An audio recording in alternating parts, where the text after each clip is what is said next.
Eh bien, chers collègues, bienvenue à cette réunion de la sous-commission sur le handicap et la discrimination multiple et intersectionnelle. Je déclare cette réunion ouverte. Aujourd'hui, nous avons l'honneur d'organiser une audition conjointe avec le réseau parlementaire Femmes libres de violence. Je tiens à saluer tous les membres du réseau présents aujourd'hui, ainsi que tous les membres de la commission sur l'égalité et la non-discrimination. Pouvons-nous adopter l'ordre du jour? Merci. L'ordre du jour est adopté. Pouvons-nous approuver le PV de la réunion du 27 avril de façon hybride? Oui, merci. Adopté. Commençons, si vous le voulez bien, avec notre audition sur la prévention et la lutte contre les violences faites aux femmes en situation de handicap, dans le cadre de la préparation du rapport sur ce sujet par Madame Fresco-Rolfo pour Monaco. Cette audition est organisée conjointement avec le réseau parlementaire des femmes libres de violence et il y a un webcast en live sur sa page Facebook. Je tiens à saluer les personnes qui participent en ligne aujourd'hui. Nous avons le privilège d'avoir des invités en ligne ici dans la salle qui ont bien voulu participer à cette réunion. Madame Rim Al-Salem, Madame Hélène Portal, Madame Elisa Rojas et Madame Claire Dessin. Merci d'avoir accepté notre invitation et d'être avec nous aujourd'hui. Avant de commencer,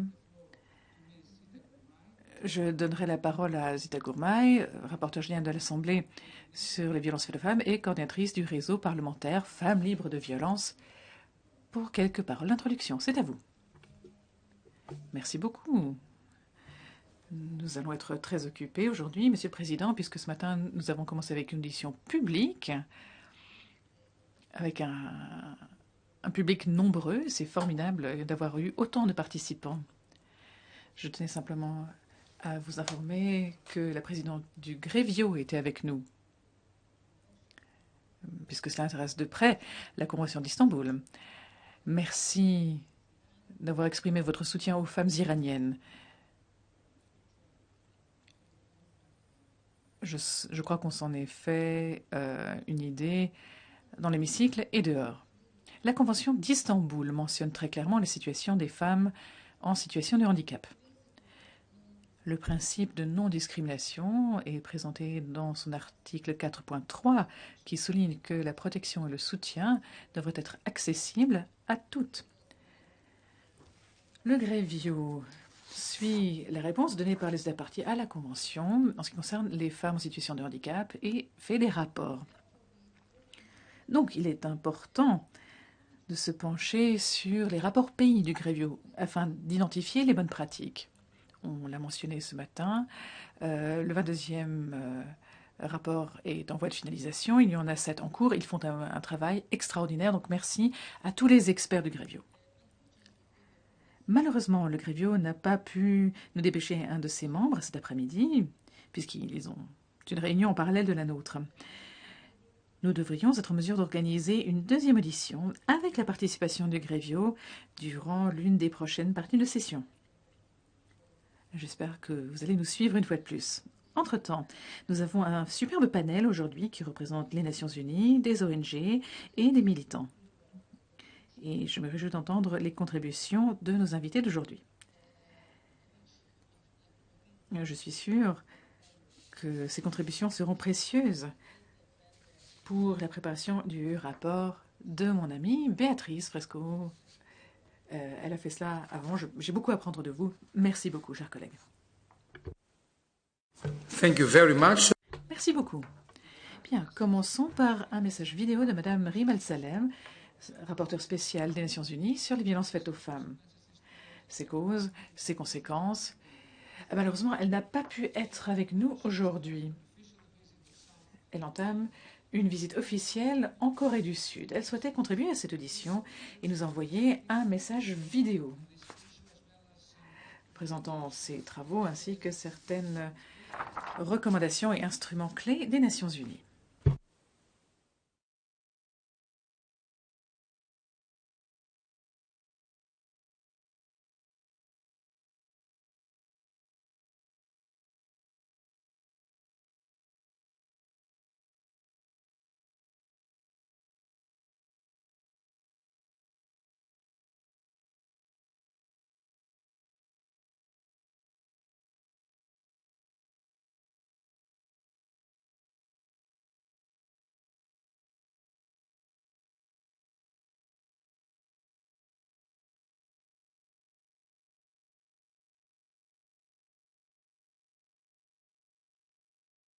We have no sound, so...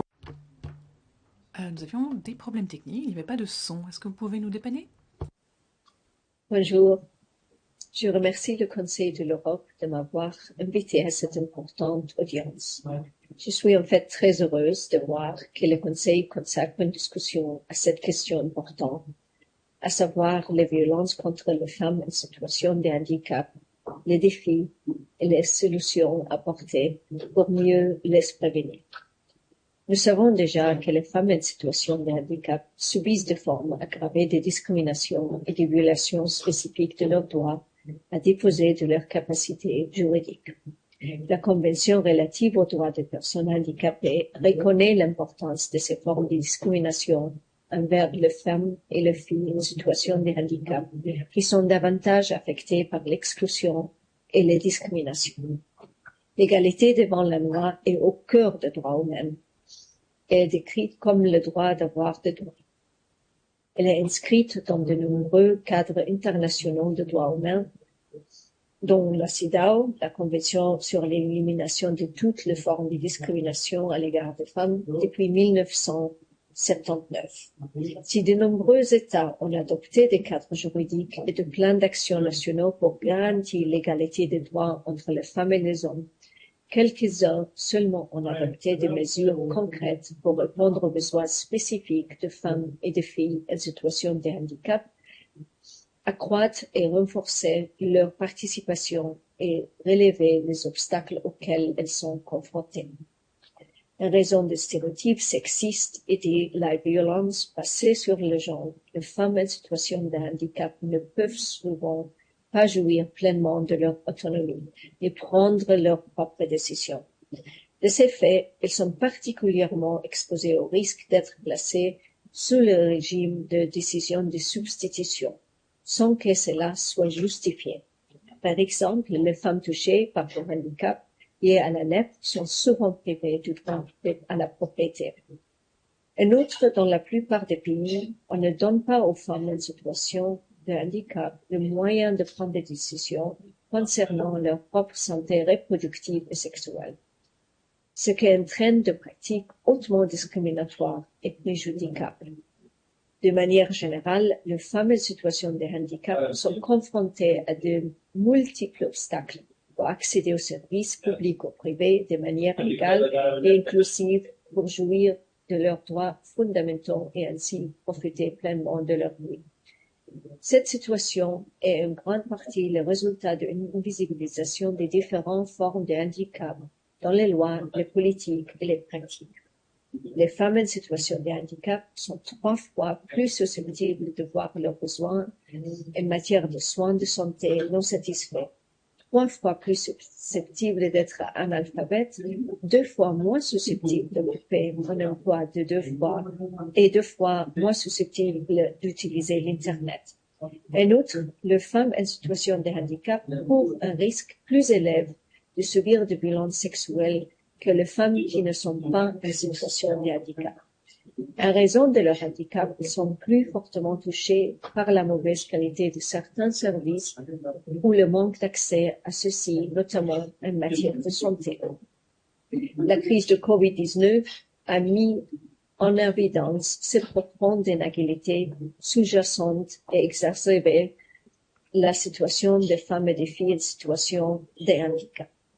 Pour elles, les barrières quotidiennes telles que l'accessibilité physique, les obstacles à la mise en œuvre des mesures d'hygiène de base, les coûts de soins de santé, les limitations de l'assurance maladie, les lois discriminatoires et la stigmatisation peuvent d'autant plus mettre leur vie en danger dans un contexte de pandémie mondiale. Les personnes en situation de handicap sont confrontées aux mêmes risques d'infection par Covid-19 que le reste de la population. Cependant, dans beaucoup de cas, le danger lié au virus est aggravé par d'autres facteurs. Au-delà de l'interruption des services et de l'aide essentielle, les conditions de santé préexistantes des personnes en situation de handicap peuvent les exposer davantage au risque de développer des problèmes de santé plus graves. Dans les situations de conflit aussi, ou d'urgence également, les personnes en situation d'handicap comptent parmi les plus touchées et subissent des taux de morbidité et de mortalité disproportionnellement plus élevés. La semaine dernière, j'ai présenté à l'Assemblée générale de l'ONU un rapport sur l'intersection entre la violence contre les femmes et les filles, le changement climatique et la dégradation de l'environnement. Le rapport fait apparaître que le changement climatique et la dégradation de l'environnement exacerbent eux aussi le risque de violence contre les femmes et les filles en situation d'handicap et les excluront davantage des espaces de prise de décision. La participation effective au processus de prise de décision est un domaine dans lequel les femmes en situation d'handicap rencontrent en effet de nombreux défis. Pourtant, cette participation est indispensable sur les questions qui affectent leur vie et leur existence, et en particulier celles qui traitent de la prévention et de la réponse aux violences qu'ils subissent. Historiquement, en raison des déséquilibres de pouvoir et multiples formes de discrimination, les femmes et les filles en situation d'handicap se sont heurtées à de nombreux obstacles de participer à la prise de décisions publiques et on a eu moins de possibilités pour rejoindre et intégrer la société civile et les groupes de défense des droits. Tenant compte de cette situation, la Convention relative aux droits des personnes handicapées exige des États qu'ils prennent toutes les mesures appropriées pour assurer leur plan de développement, leur promotion et leur autonomisation. La Convention indique que les États doivent prendre des mesures pour éliminer les obstacles qui empêchent leur participation à la prise de décisions publiques et veiller à ce que tout le mécanisme et organes participatifs tiennent compte à la fois des facteurs liés au handicap et des facteurs liés au genre, ainsi que des relations complexes qui existent entre eux. Enfin, les États doivent agir pour garantir que les perspectives de femmes et de filles en situation d'handicap sont pleinement prises en compte et que ces personnes ne subiront aucun représailles pour avoir exprimé leur point de vue et leurs préoccupations, notamment en ce qui concerne la droit sexuel et reproductif, la violence sexiste et la violence sexuelle. Cependant, s'arrêter à la priorité accordée aux femmes en situation d'handicap en tant que groupe ne suffit pas. Au-delà des inégalités de genre, il faut encore creuser davantage afin d'identifier et reconnaître la situation des groupes les plus marginalisés parmi les personnes en situation d'handicap selon d'autres facteurs d'inégalité et de discrimination fondés sur la classe, la race, l'origine nationale ou sociale, la langue, la religion, l'opinion publique. Politique au vote. Les États doivent aussi impérativement intégrer une perspective de genre dans leur politique et les programmes de lutte contre les discriminations dont sont victimes les femmes et les filles en situation de handicap, car leur réalité est une réalité multiple et complexe. En effet, bien que les données disponibles montrent que les femmes et les filles en situation de handicap sont exposées au risque accru de violence, les programmes visant à mettre fin à ces violences n'ont souvent pas réussi à placer les besoins des femmes et des filles au cœur du programme et à les financer à hauteur suffisante. Dans le domaine de l'accès aux services de santé, compte tenu de leur importance, les États se doivent d'établir des directives médicales éthiques non discriminatoires pour protéger les personnes en situation de handicap. L'Organisation mondiale de la santé, l'OMS, a publié deux directives tenant compte du handicap qui sont conformes aux conventions internationales relatives aux droits humains. Aussi, les États doivent également soutenir la prise de décision des personnes en situation de handicap en se fondant sur le principe d'égalité entre les femmes et les hommes. Enfin, dans les zones de conflit et en vertu de la résolution 1325 du Conseil de sécurité de l'ONU sur les femmes, la paix et la sécurité, les États sont encouragés à accroître la représentation des femmes à tous les niveaux de prise de décision. Il convient toutefois d'accorder une plus grande attention au rôle que peuvent jouer les femmes en situation de handicap dans la prévention et la résolution des conflits, qui aujourd'hui encore n'est pas suffisamment prise en considération dans le paradigme de construction et de maintien de la paix. J'espère d'avoir apporté quelque chose d'utile pour votre considération. Je vous remercie de nouveau pour m'avoir invité. It was really interesting. So we have with us. Eh bien, c'était passionnant. Nous avons Madame Hélène Portal avec nous, responsable du plaidoyer et des politiques Inclusion Europe. Vous savez que notre sous-commission coopère depuis longtemps avec Inclusion Europe. Alors, vous allez nous parler des violences faites aux femmes en situation de handicap, placées dans des institutions, et des stérilisations forcées. C'est une question très délicate et nous nous réjouissons d'entendre votre contribution. C'est à vous. Good afternoon. Thank you very much. Bonjour. Merci pour votre aimable invitation. Je suis Hélène, responsable des politiques et du plaidoyer d'Inclusion Europe. Nous représentons les personnes en situation de handicap intellectuel ainsi que leurs familles. Nous avons 77 organisations membres dans 38 pays en Europe et un tiers de ces organisations sont des organisations d'auto-assistance. Cela veut dire que dans notre conseil d'administration, nous avons des membres en situation de handicap intellectuel. J'aimerais vous présenter l'étude que nous avons menée, publiée en 2018, sur la vie après la violence, sur la façon dont les femmes en situation de handicap intellectuel font face à la violence qu'elles ont subie en institution. Une étude réalisée sur 2 ans aux Pays-Bas. Et pour mener cette enquête, mes collègues se sont rendus dans différentes institutions pour s'entretenir avec des personnes en situation de handicap intellectuel ainsi que leurs soignants. Les discussions n'ont pas toujours été faciles.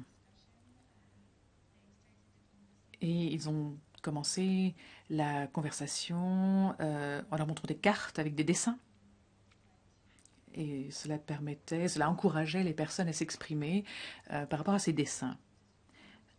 Alors, nous avons rédigé ce rapport puisque nous souhaitions savoir quelle violence subissent les femmes et quelle violence est spécifique aux institutions. Que font ces femmes pour faire face à cette violence? Que se passe-t-il lorsqu'ils sont transférés dans un établissement plus petit ou qu'ils ont quitté l'institution? Est-ce qu'ils ont pu s'intégrer dans la communauté? Est-ce qu'elles ont bénéficié de soutien? Et comme on l'a dit, l'intersectionnalité, c'est très important pour ce qui est de la situation des femmes en situation de handicap intellectuel. C'est un facteur aggravant qui les rend d'autant plus vulnérables et d'autant moins autonomes. Elles sont plus facilement ciblées par des comportements violents. Alors, ce qui s'est passé, c'est qu'un certain nombre de femmes dans ces institutions n'avaient pas beaucoup de personnes dans leur vie sur qui elles pouvaient compter. Et pour les besoins de l'étude, la violence a été classée en 3 catégories. La violence directe, lorsque quelqu'un essaye intentionnellement de vous faire du mal. La négligence, où les personnes souffrent puisque la qualité des soins laisse à désirer. Et la violence structurelle. C'est lorsque quelqu'un souffre du fait des structures sociétales, du système, du contrôle qu'elles subissent, des règles et des règlements. Il faut bien comprendre qu'il existe différentes conceptions de la violence. Il semble y avoir un écart entre ce que les femmes en situation de handicap intellectuel vivent comme de la violence et les perceptions et intentions du personnel de soutien. Bien que la plupart des membres du personnel de soutien aient pour rôle de soigner et non de faire mal à qui que ce soit,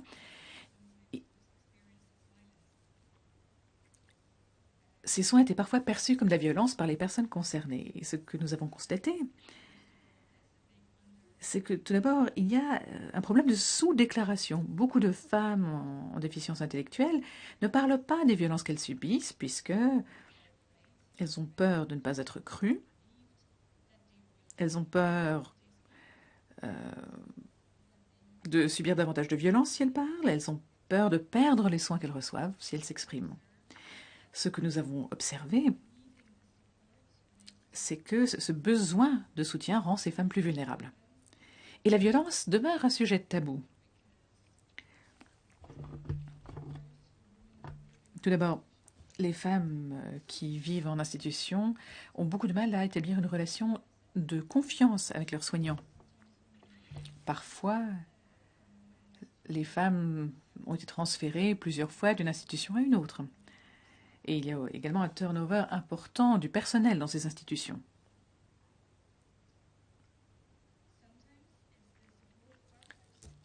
Parfois, ce sont les soignants qui ne se sentaient pas habilités, pas qualifiés à parler de violence.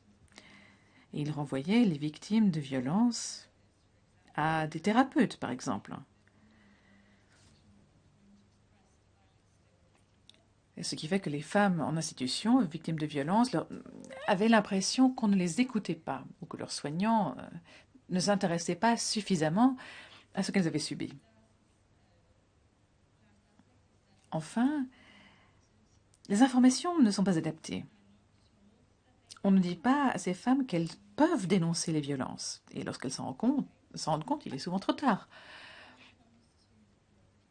Pour ce qui est des auteurs de violences, certaines des femmes nous ont dit que lorsque l'auteur des violences est lui-même handicapé, eh bien son attitude est en quelque sorte justifiée puisque la personne est handicapée. Et lorsque la personne n'est pas porteuse de handicap, eh bien ces femmes craignent de ne pas être crues puisqu'elles sont vues comme étant handicapées et comme ne sachant pas de quoi elles parlent.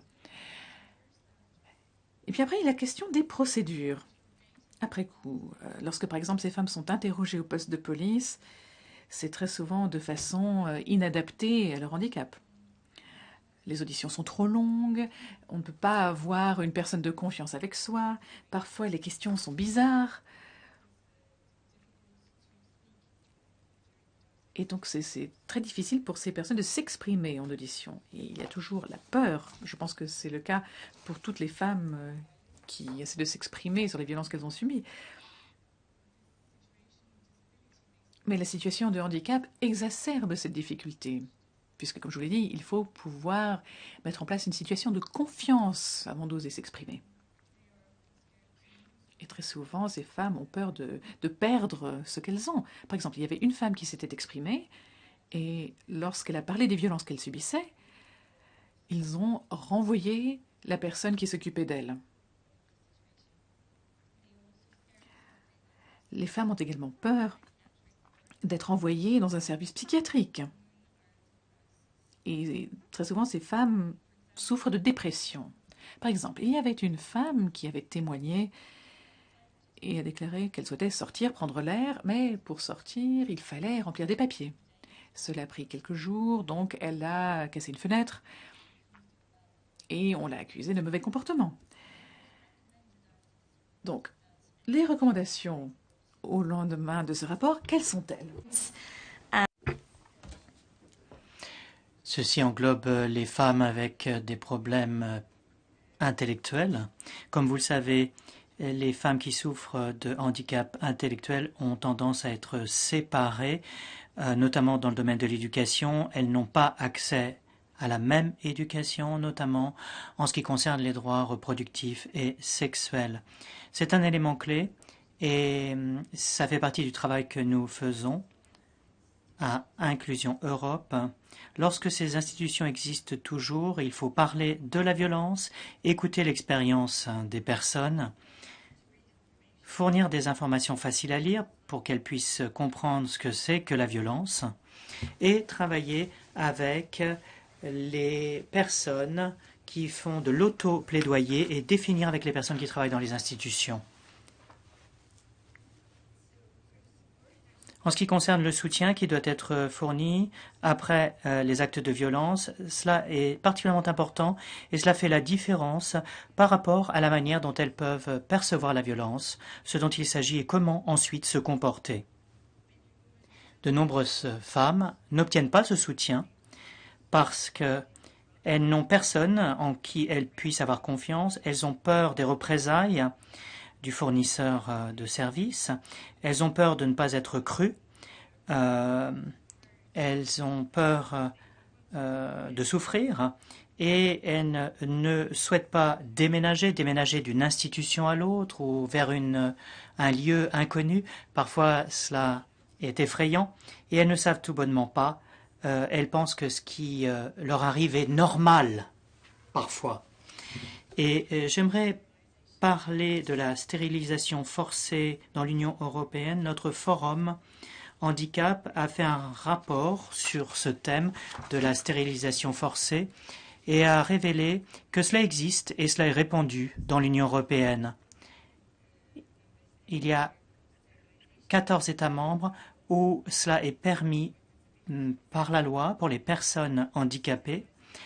La stérilisation forcée des mineurs est permise dans 3 pays, non permis pour 9 pays et 4 pays pour lesquels nous ne disposons d'aucune information. Et dans 9 pays, cela peut être autorisé par une juridiction ou un juge. Et ce que je souhaitais dire, c'est que la violence à l'encontre des femmes handicapées est bien supérieure, et ce chiffre est déjà élevé parmi les femmes non handicapées. Les femmes, malheureusement,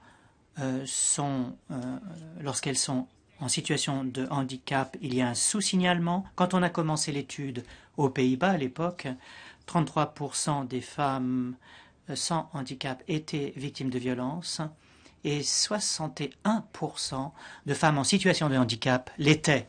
Donc 2 fois plus, finalement. Voilà, c'est tout pour moi. Je vous remercie. Merci beaucoup.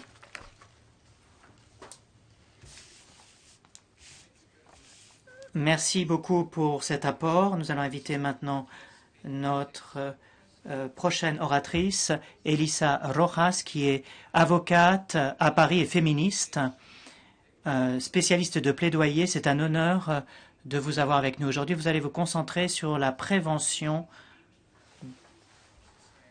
de la violence, et cela est lié à la violence à l'égard des femmes, mais aussi à la question de l'invisibilité.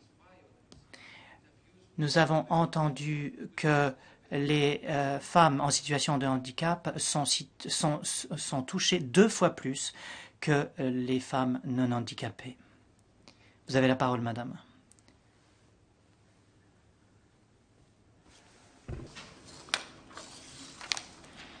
She is online, Ms. Rojas, so please, could you help?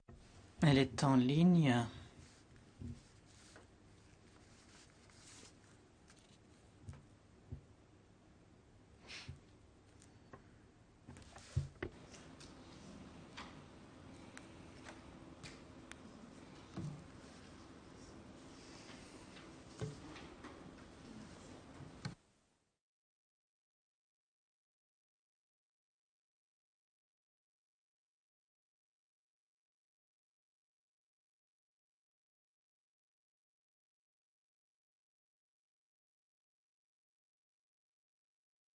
Allow us some time, please.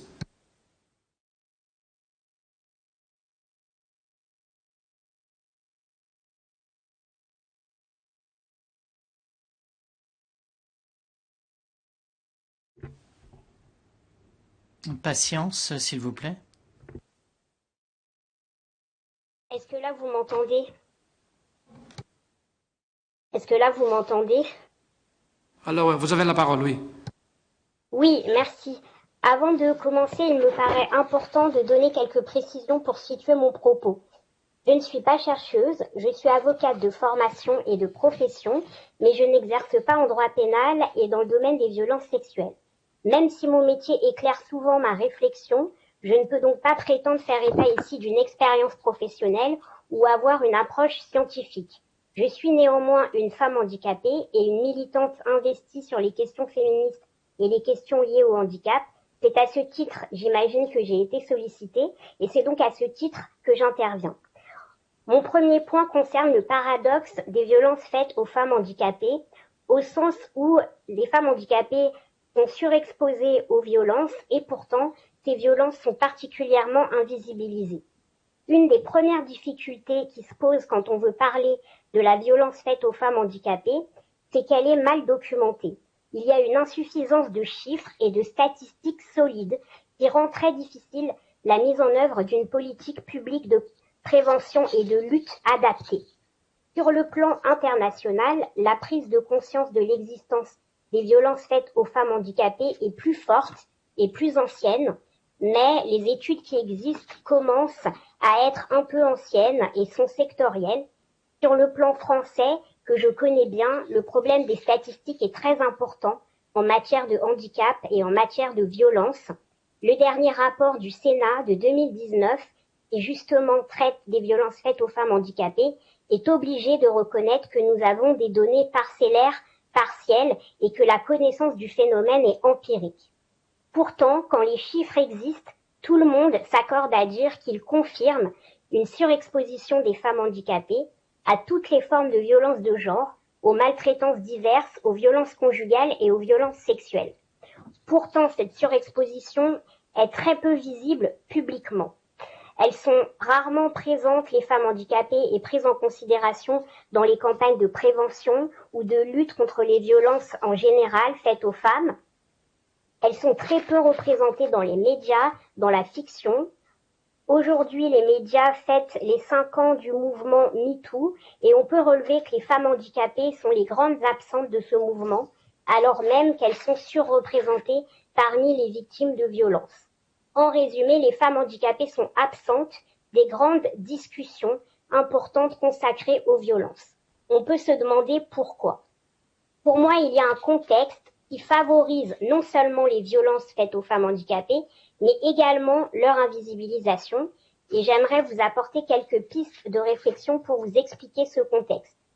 D'abord, je pense qu'il faut se méfier de la sursollicitation de la notion de vulnérabilité. Pour expliquer que les femmes handicapées sont surexposées aux violences, on met souvent en avant la vulnérabilité spécifique au handicap. On présente cette vulnérabilité comme une évidence et souvent comme même la cause principale des violences. Mais il faut être prudent sur cette notion. Il ne s'agit pas de nier la vulnérabilité, sa réalité et ses conséquences. Il est vrai que le handicap peut affecter la perception du danger, entraver la défense et la communication et assurer aux agresseurs une marge de manœuvre importante.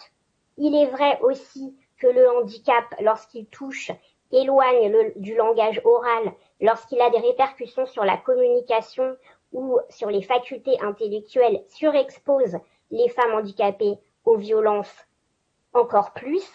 Néanmoins, la notion de vulnérabilité ne doit pas servir à essentialiser les femmes handicapées. Il serait dangereux d'enfermer les femmes handicapées dans la vulnérabilité. Elle ne doit pas les priver de toute agentivité, car cette agentivité est indispensable à leur propre protection.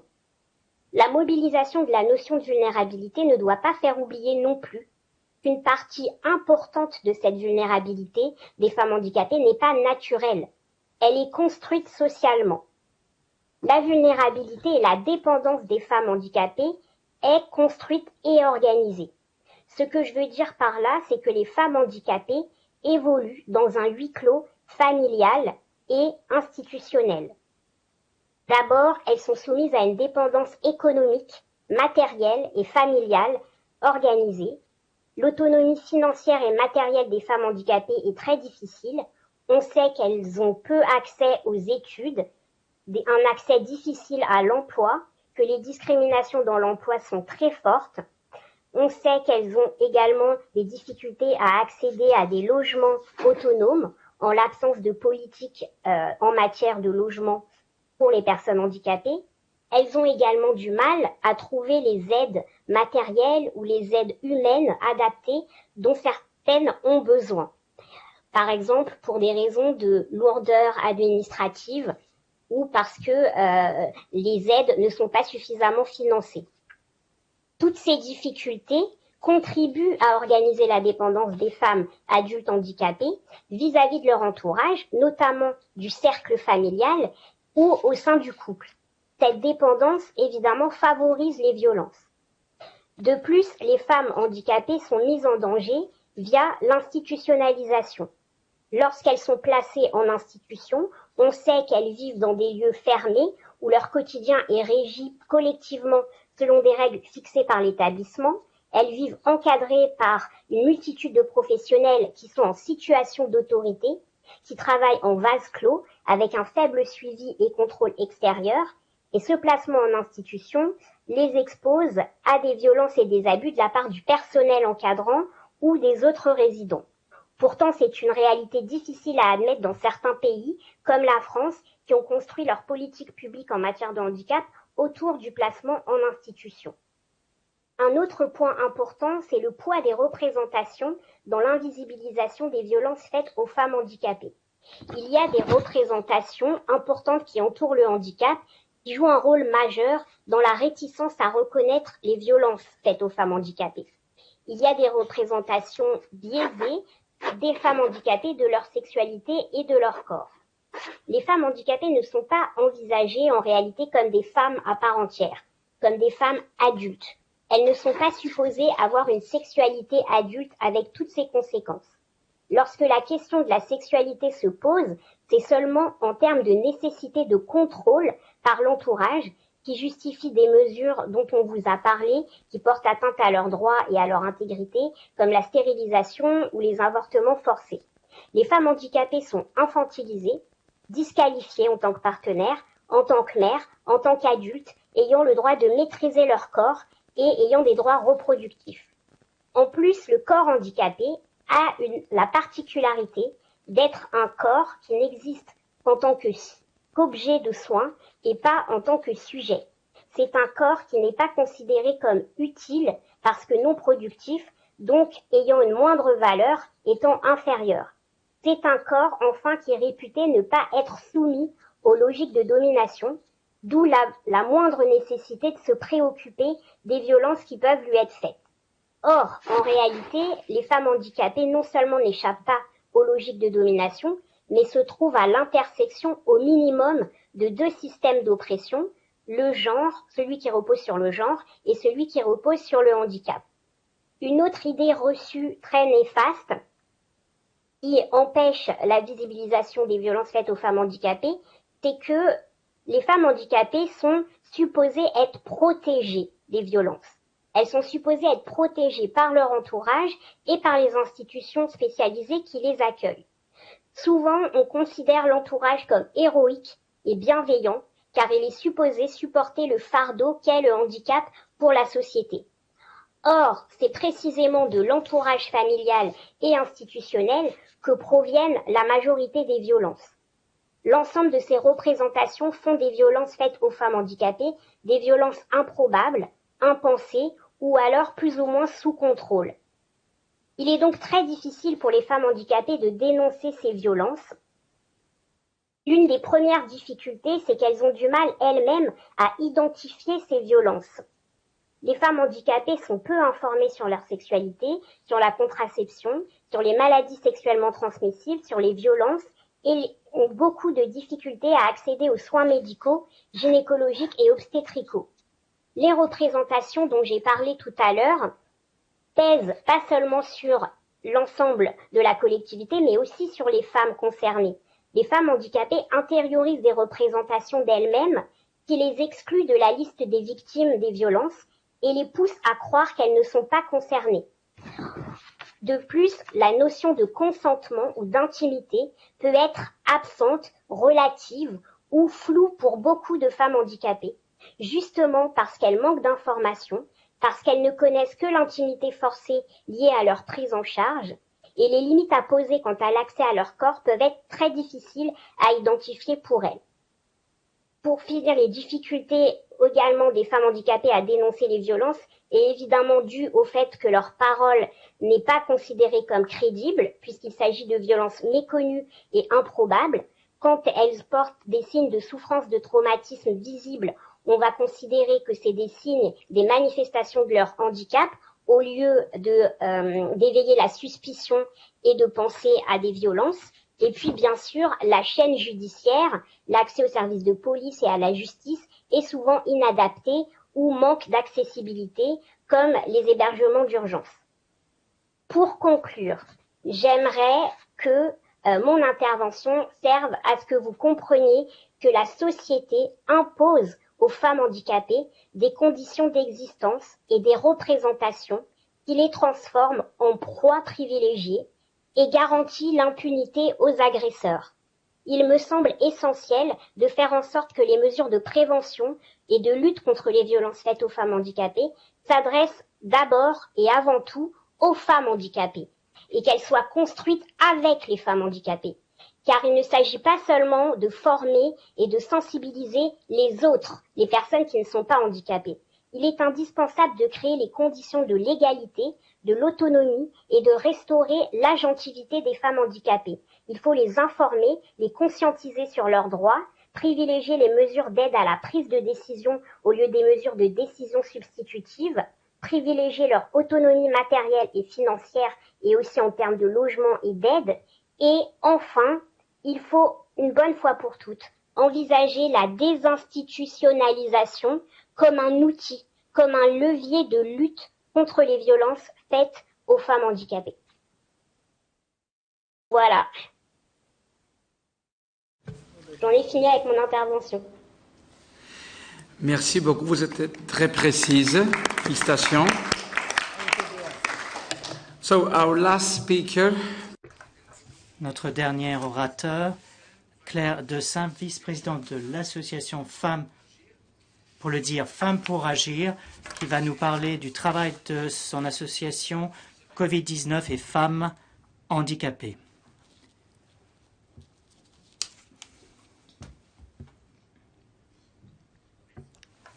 J'étais déjà venue dans votre institution il y a 3 ans, où j'avais donc effectivement parlé des violences à l'encontre des femmes en situation de handicap et du travail que fait notre association.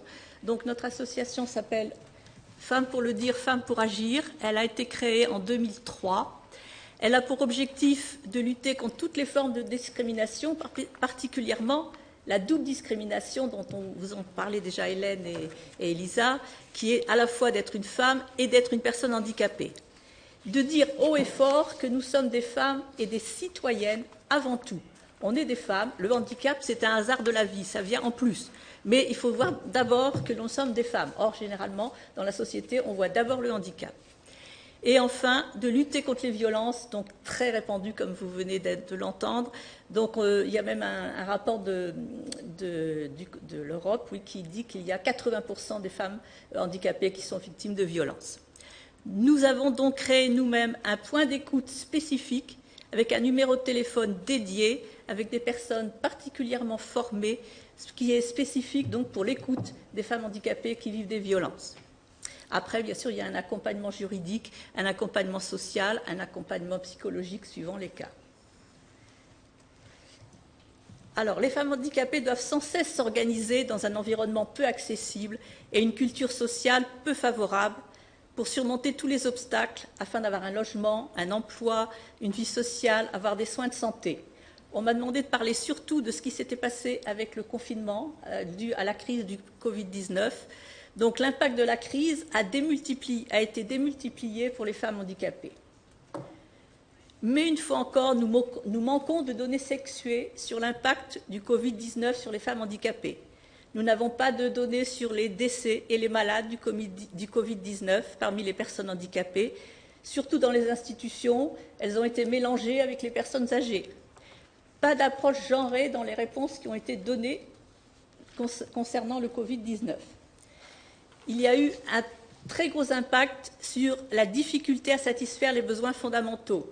Comme souvent les personnels de santé étaient réquisitionnés dans les hôpitaux, elles ont eu beaucoup moins accès aux soins. Il y a également eu un impact donc sur leur santé, un impact sur la santé sexuelle et reproductive. Par exemple, dans les hôpitaux, en cas de grossesse ou en cas d'accouchement, elles ne pouvaient pas avoir quelqu'un pour les accompagner. Donc, ce qui est quand même déjà difficile pour une personne qui est en situation de handicap. En plus, elle ne pouvait pas avoir son compagnon avec elle. Il y a eu des pertes d'emploi, beaucoup, et de revenus. En particulier, il y a eu ce que nous appelons les ESAT en France, donc ce sont des ateliers protégés. Beaucoup qui travaillaient dans la restauration ont été fermés, et donc ça a créé des pertes d'emploi et de revenus. La réduction des services d'aide et des services publics, donc pas d'accès parfois à de la rééducation, pas d'accès à la kiné, donc beaucoup de soins qui sont normalement donnés, donc qui ont fait défaut. Et enfin, un gros isolement social. En France, donc, c'était limité, on avait le droit de sortir qu'1 heure et pas plus d'1 kilomètre. Donc on s'est aperçu que c'était vraiment très compliqué pour les personnes handicapées, donc il y a eu un assouplissement. Mais quand même, c'était un isolement beaucoup plus grand, d'autant plus que les familles ne pouvaient pas visiter, puisqu'elles ne pouvaient pas sortir. Et également, les aides, les soutiens étaient beaucoup moins présents. Donc ça a été très fort pour elles. Et enfin, ce qu'ont déjà dit mes collègues, l'invisibilité dans les prises de décision. Il n'y a pas eu de personnes handicapées ni de femmes handicapées dans les conseils scientifiques. Or, elles auraient pu aussi donner peut-être leur avis. Et enfin, les associations féminines et féministes et les associations du handicap ont été très peu consultées dans ces prises de décision. Donc, une fois encore, le handicap a été complètement oublié. Alors, en conséquence, on s'est aperçu qu'il y a eu une augmentation des violences. Donc, ce n'était pas seulement pour les femmes handicapées, ça a été pour toutes les femmes. En France, on a considéré qu'il y avait 33% d'augmentation.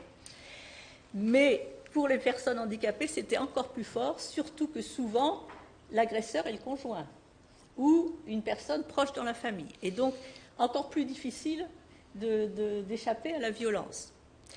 Enfin, elles ont eu donc le fait qu'elles soient isolées, le fait qu'elles ne puissent pas sortir, c'était difficile effectivement de pouvoir sortir et fuir la violence. Également les soutiens habituels, donc quand elles sont victimes de violences, mais il y a quand même des soutiens qui viennent, où il y a des personnels soignants avec qui elles peuvent quand même en parler, et bien là, comme ils étaient absents parce qu'ils ne pouvaient pas venir, et bien ça a été encore plus difficile à vivre.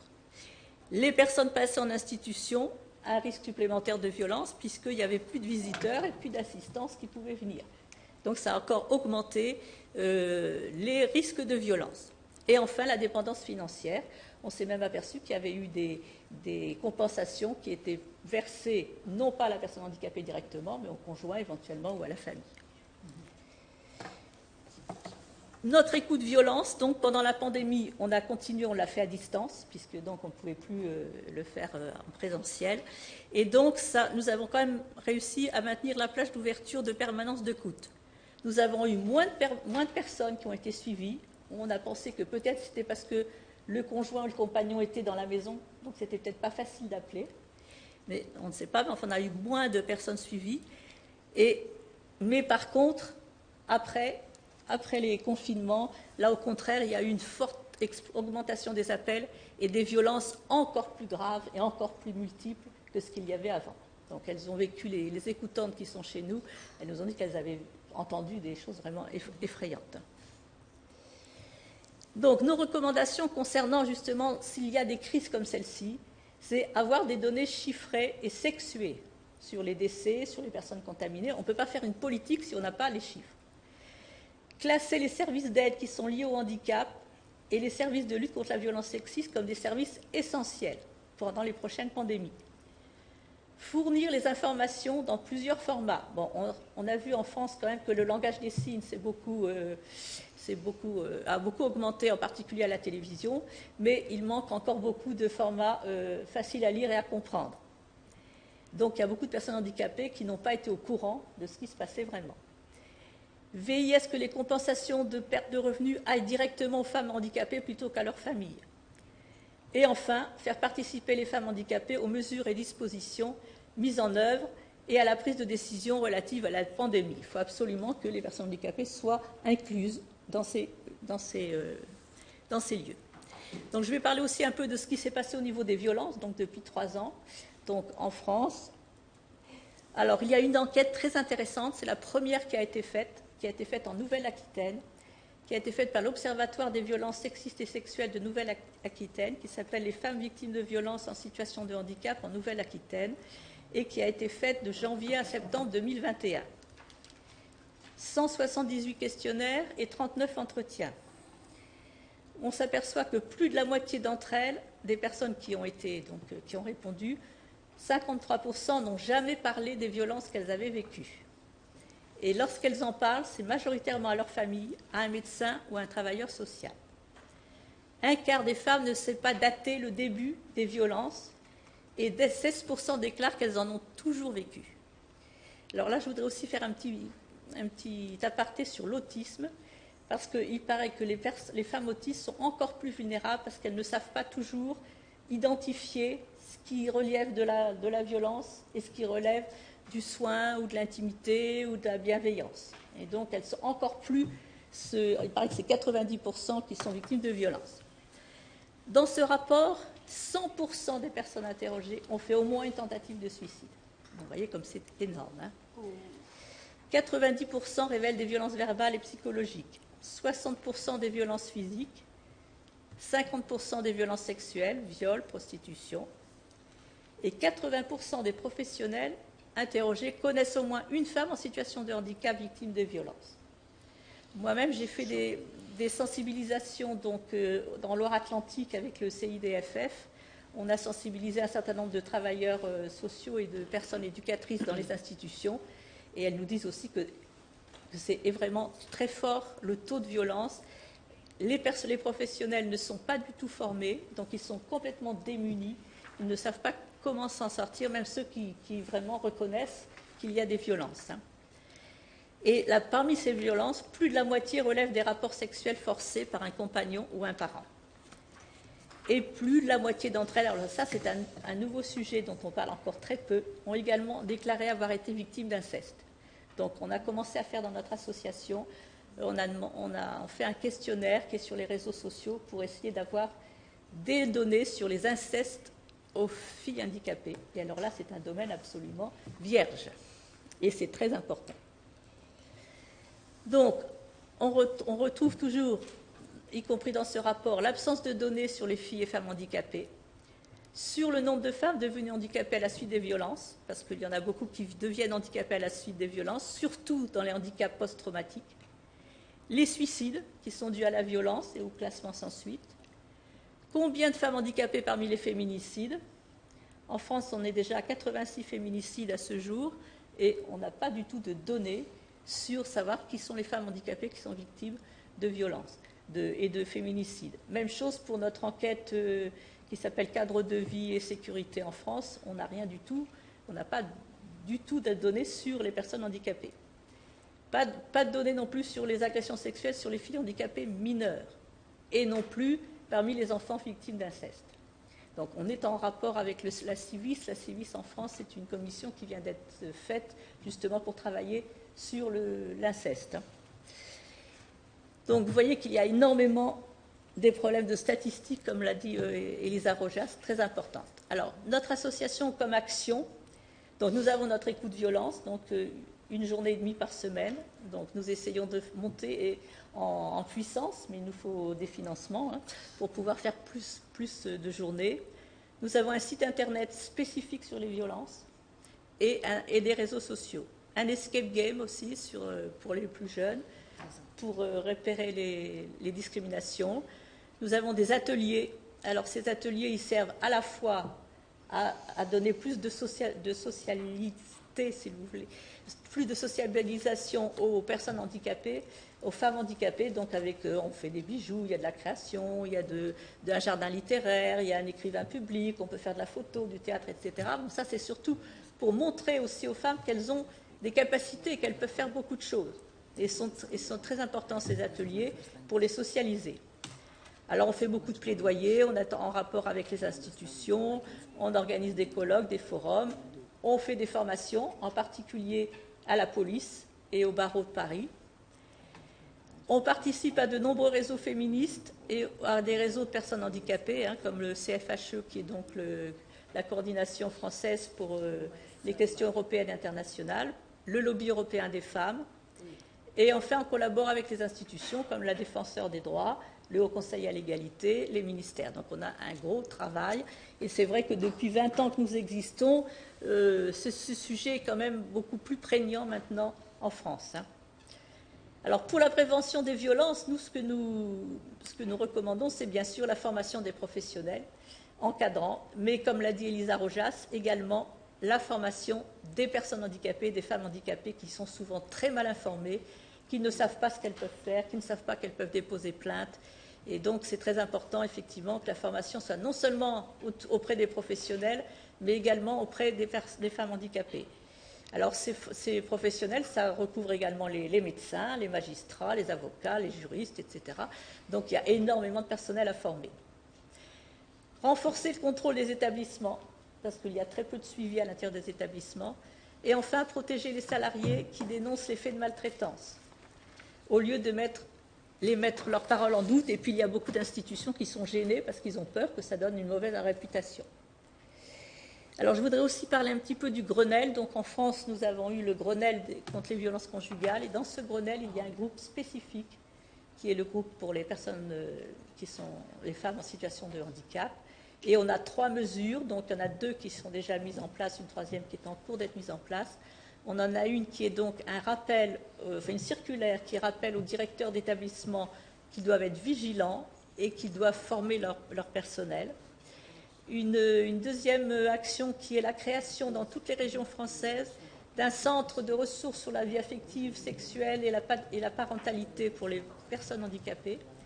Et enfin, la 3e, c'est une formation à distance pour les professionnels. Voilà, donc c'est très important. Nous continuons toujours à travailler donc dans ce groupe dont je fais partie, et nous regardons le suivi, parce que c'est très important de suivre après ce qui se passe. Alors il y a eu malheureusement la pandémie du Covid, et il y a beaucoup d'institutions qui ont été occupées par bien autre chose que de s'occuper de ça. Mais bon, c'est important, et nous continuons à le suivre. Voilà, donc je suis... beaucoup de choses à dire. Merci beaucoup. You are also very detailed and your contribution is really invaluable. Merci pour cette contribution très détaillée. Merci pour votre présentation. Alors, est-ce que notre rapporteure, Madame Béatrice Fresco-Rolfo, voudrait réagir? C'est à vous. Merci, Monsieur le Président. Oui, bien entendu. D'ailleurs, je voudrais vous remercier toutes d'avoir pu participer à cette audition, parce que c'était extrêmement intéressant, et ça va donner de la matière pour le rapport que je suis en train avec la Commission d'établir sur la prévention et la lutte contre la violence faite aux femmes en situation de handicap. Alors, cette lutte contre cette violence, elle est souvent exacerbée justement par le handicap, et le but de ce rapport, c'est de leur rendre leur visibilité. Vous avez beaucoup parlé de visibilité. On a pu constater que leurs paroles étaient moins écoutées, ce qui est évidemment extrêmement dommageable. Alors, je pense aussi, ce que j'aimerais inclure dans le rapport, et j'aimerais qu'après vous puissiez toutes me répondre là-dessus, je pense aussi que toutes les discriminations dont elles peuvent faire l'objet sont une forme de violence, et j'aimerais qu'elles soient considérées comme telles, comme une violence. Donc, nous avons écouté Madame la rapporteure. Je ne peux pas lui poser de questions puisque c'était un film, mais il y avait quelque chose quand même qu'elle a indiqué qui, pour moi, est très intéressant. D'abord, elle a parlé de stigmatisation, de stéréotypes, mais elle a fait un lien entre la dégradation de l'environnement et l'augmentation des risques de violence contre ces femmes en situation de handicap. Je dois avouer que c'est une question que j'aimerais lui demander qu'elle nous précise ce lien, et je le ferai par ailleurs, et je donnerai à mes collègues en tout cas les réponses. Je vous ferai part de ces réponses. Madame Rojas, votre parcours est admirable. Et vous nous avez parlé de difficultés d'accès à l'éducation, au logement, qui organisent ainsi une certaine violence, les dangers de l'institutionnalisation, et à ce sujet, moi, j'aimerais vous dire aussi qu'on a voté une résolution sur la désinstitutionnalisation en avril 2022. Donc, c'est un sujet que nous avons pris à bras-le-corps au sein du comité. La présidente du comité, de la commission, égalité est là à mes côtés. De même, vous avez évoqué les problèmes liés à la sexualité de ces femmes handicapées. Et il y a 2 notions sur lesquelles je veux revenir, parce que je ne voudrais pas être trop longue non plus.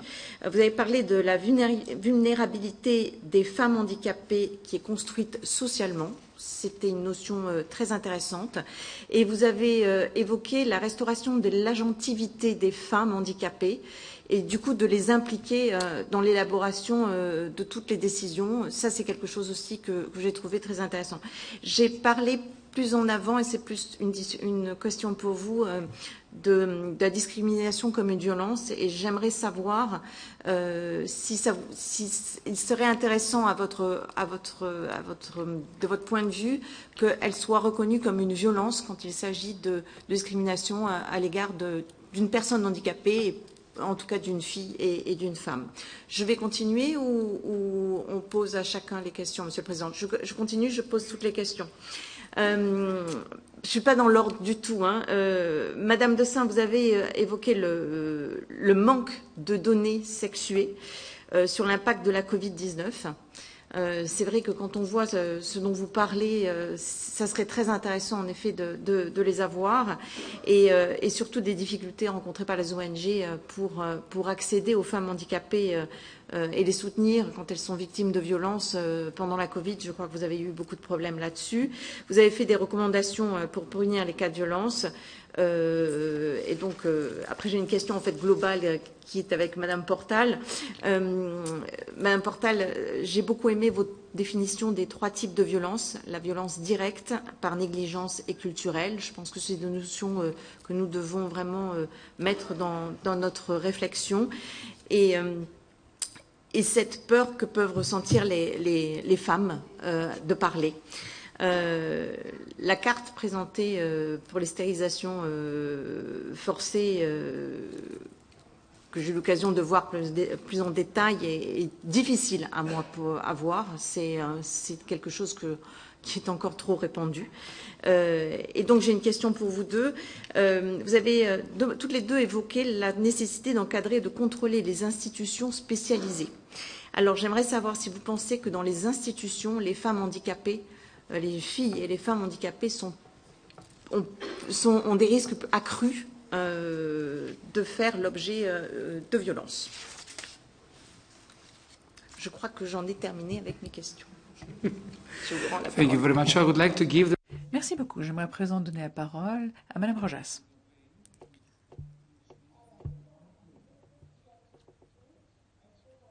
La volonté peut-être d'inclure la notion de discrimination comme une forme de violence.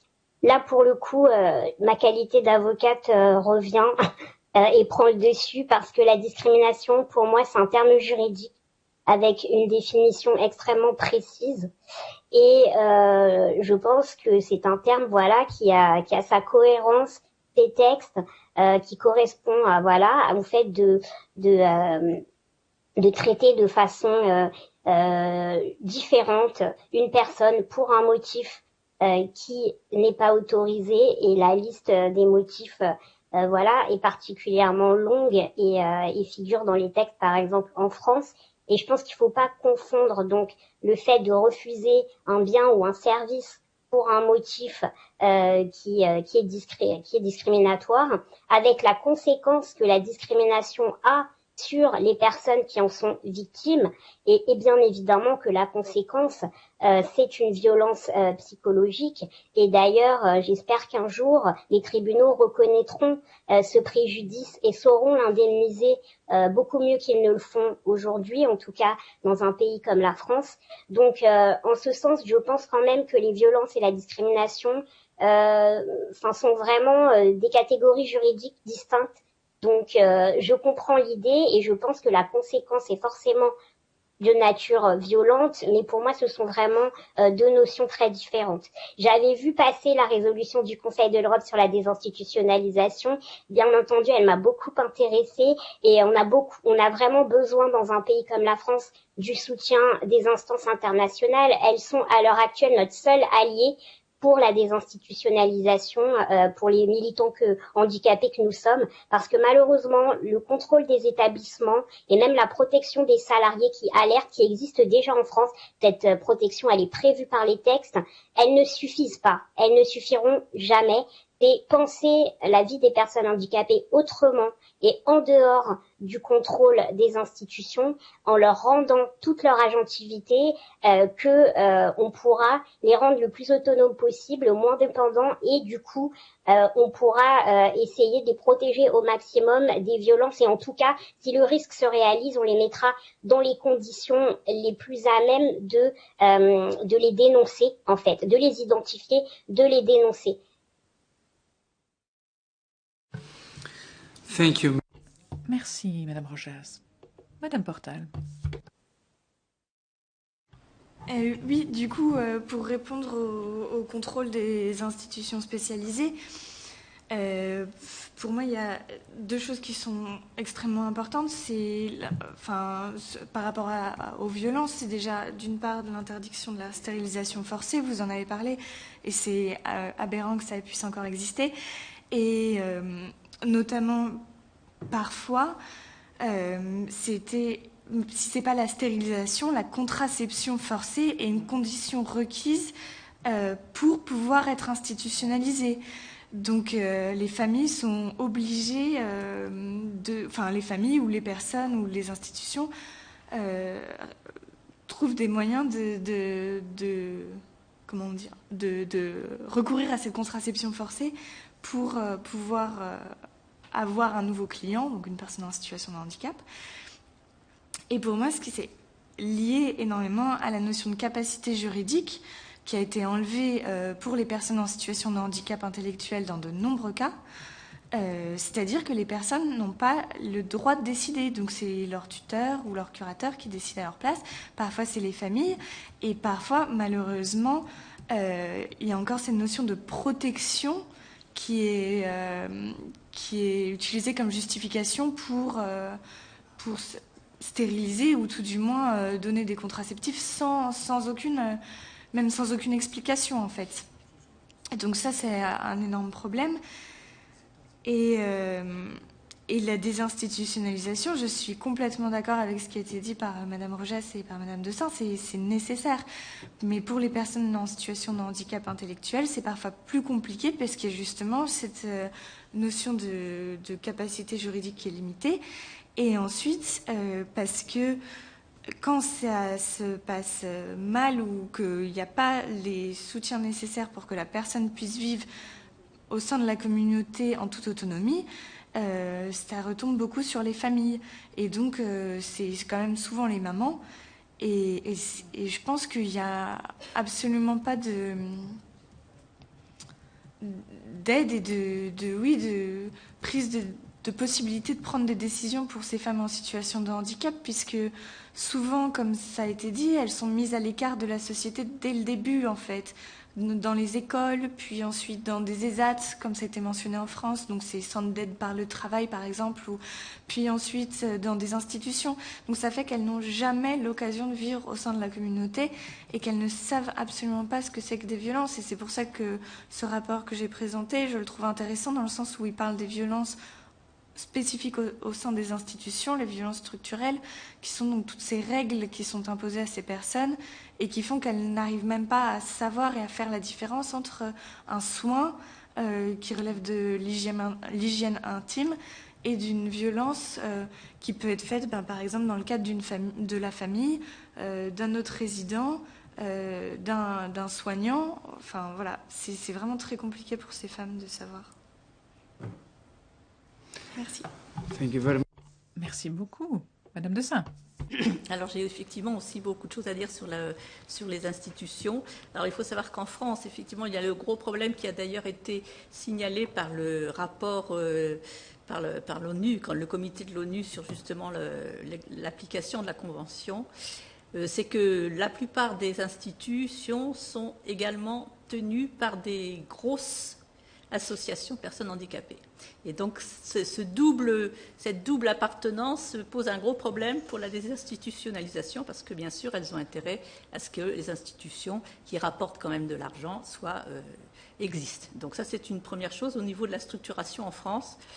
Deuxièmement, en France, on a aussi une approche très médicale encore, avec une définition du handicap qui n'est pas celui qui est fait par l'ONU, donc qui reste encore très médicale. Et donc c'est vrai que les institutions participent à cette approche.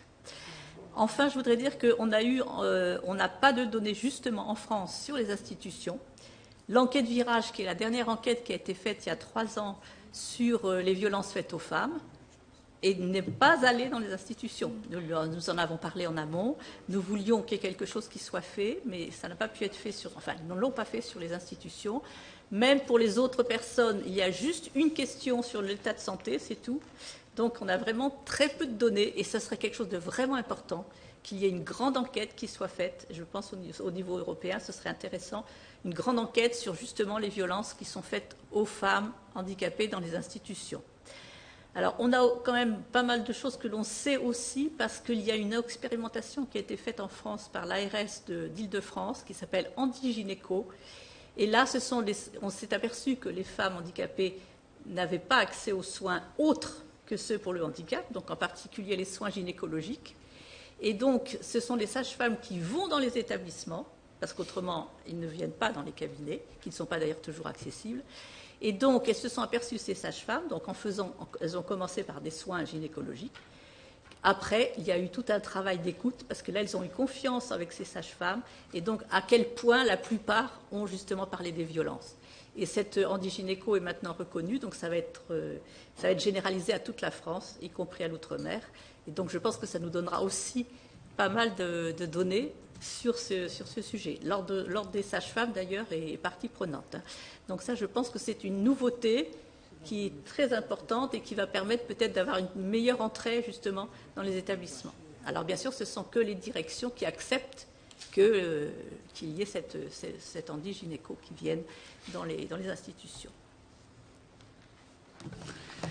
Merci beaucoup. So, who would like to ask? Alors, qui aimerait poser des questions à nos invités, chers collègues, chers amis? Oui. Thank you very much, Mr. Chair. Merci beaucoup, Monsieur le Président. Alors, j'ai été... tout d'abord, merci, mesdames. Merci pour vos interventions. J'ai été très émue puisque je ne m'attendais pas du tout à ce genre de choses. Alors, ma question, c'est est-ce que les jeunes femmes sont plus susceptibles, les jeunes femmes handicapées, sont-elles plus susceptibles d'être victimes de violences? Ou plutôt les femmes âgées? Par exemple, les femmes dans les EHPAD.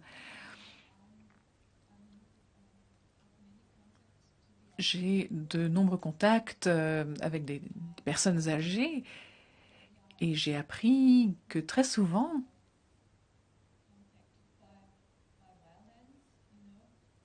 elles sont victimes de violences. Voilà, ce serait ma question pour nos invités.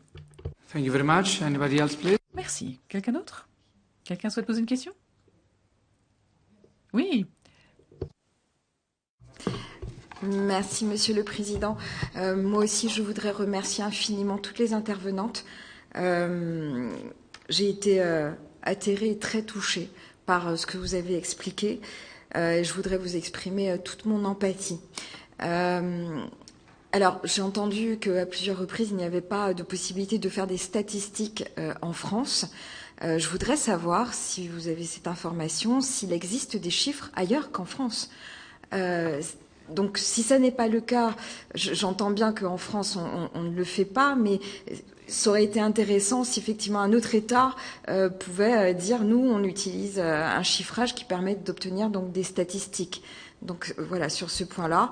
Et je voudrais rappeler aussi, même si les choses se font lentement en France, qu'on a enfin désolidarisé l'allocation adulte handicapé. C'est quelque chose que j'attendais depuis très longtemps. Je suis députée de la majorité, mais j'ai été une des premières à dire qu'il fallait y passer pour rendre cette autonomie aux femmes qui ont un handicap, et notamment justement dans le cas des violences conjugales, pour que le jour où ça arrive, malheureusement, et on comprend que ça arrive trop souvent, elles puissent devenir véritablement autonomes et ne plus rester avec cet homme violent, en l'occurrence un homme. Voilà, donc c'était surtout une question sur les chiffres, et puis vraiment remercier les intervenantes. Il y a du travail. Thank you very much. Merci. Alors, nous n'avons plus beaucoup de temps. Vous avez 1 minute chacune pour répondre, Madame Dessein. Répondre à Madame, effectivement, pardon, excusez-moi, tout d'un coup, je ne sais plus la question. Donc, je vais répondre pour Madame d'abord. Donc, pour les données, effectivement, c'est général, hein, c'est pas seulement la France, c'est toutes les autres personnes. Moi, je fais partie du comité femmes du Forum européen des personnes handicapées, donc c'est vrai dans tous les pays, bien sûr, mais justement, il faut que ce soit une action peut-être conjuguée pour que ce soit tous les pays qui, justement, travaillent sur ces données. D'autre part, effectivement, en ce qui concerne la déconjugalisation de l'allocation adulte handicapé, il a fallu quand même que l'on bataille beaucoup pour y arriver, parce qu'effectivement, c'était une des façons peut-être que les femmes soient moins dépendantes. Voilà, de la personne qui, si elles ont plus d'autonomie financière, bon, en sachant que c'est quand même que 956 € au maximum, enfin c'est déjà mieux que quand c'était conjugalisé, que ça dépendait des revenus du conjoint. Voilà. Excusez-moi, madame, tout d'un coup, je sais. Ah oui. Oui. Oui, tout à fait. Alors nous, dans notre écoute, nous avons fait des statistiques en fonction de l'âge, parce qu'on fait bien sûr des statistiques, et on a surtout, les personnes qui appellent, c'est surtout entre 30 et 50 ans qu'elles appellent. Les plus jeunes ne sont sans doute pas tout à fait conscientes, justement, des violences qu'elles vivent. Et c'est après qu'elles s'en rendent compte plus. Voilà. Maintenant, les femmes âgées, c'est vrai aussi que les femmes dans les EHPAD, c'est encore un autre sujet, effectivement, qui est certainement aussi important.